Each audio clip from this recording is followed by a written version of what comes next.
You log into the online data collection system, and there it is, the mess. Half-written goals, data collected that may as well be blank, and a treatment plan that reads like someone gave up halfway through. We've all inherited cases like this. It's frustrating, sure. But more than that, it's dangerous. It risks your certification, your integrity, and most of all, the client's progress.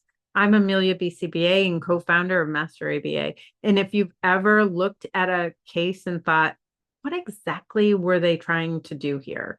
You're not alone, but you don't have to stay stuck in cleanup mode. There is a way to move from chaos to clarity, something practical you can start applying immediately to rebuild programs that have lost their way. Let's start with this.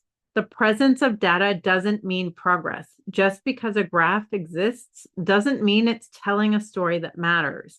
And yet it's so easy to fall into that trap, checking boxes, writing goals that sound good on paper but mean nothing to the client.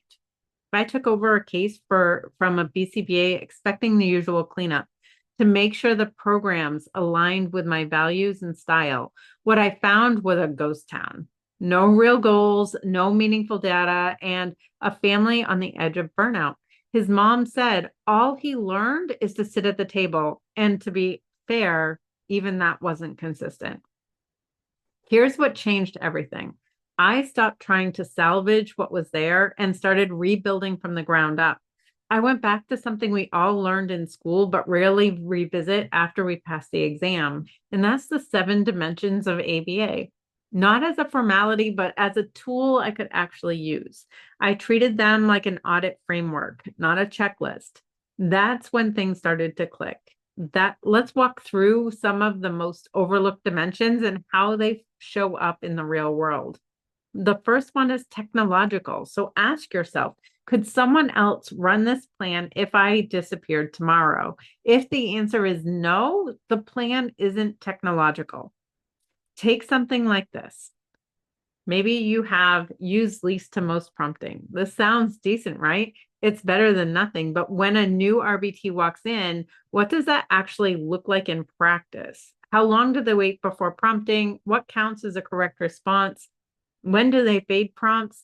Are they using verbal or physical prompts? If your plan leaves that much room for guesswork, it's not truly technological, it's vague. It's unpredictable, and it leads to confusion, inconsistency, and frustration for everyone involved. Next is conceptually systematic. This one is sneaky. It's not just about having a strategy, it's about having a strategy grounded in behavioral principles. Why are you doing what you're doing? Is it man training, shaping, stimulus control? If you can't trace the intervention back to a behavioral principle, it might be a little bit fragile. Do you include sensory breaks in your plan? While they may benefit your client, they are not supported in the literature and don't belong in your plan. The client I mentioned earlier, I'm going to call him Aiden, started making progress not because I did anything magical, but because we stopped guessing. We implemented PECs with clear prompting hierarchies, reinforcement schedules, and a rationale rooted in the science. That foundation matters, especially when teams shift and people come and go. Then there's social validity and assent. These are critical components of a high quality ABA program, and they fall under the applied dimension.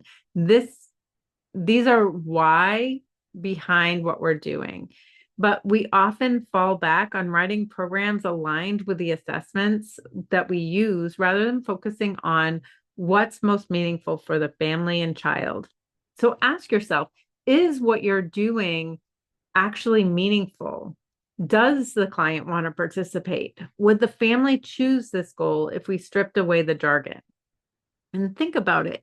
If a child resists every session, maybe it's not just being escape maintain behavior. Maybe it's the program that you're using, or maybe you're teaching compliance instead of communication. When we center interventions around dignity, choice, and family values, we don't just see better outcomes, we're rebuilding trust. So, what do you do when you inherit chaos? First, pause, audit, ask yourself, is this skill applied? Is it observable? Is it measurable? Is it effective? Is it replicatable? Is it conceptually grounded? Is it meaningful to the client? Is it designed to generalize? You don't fix everything overnight. You start with one case, one plan, one goal, and you bring it back into alignment, not just with the science, but with your values.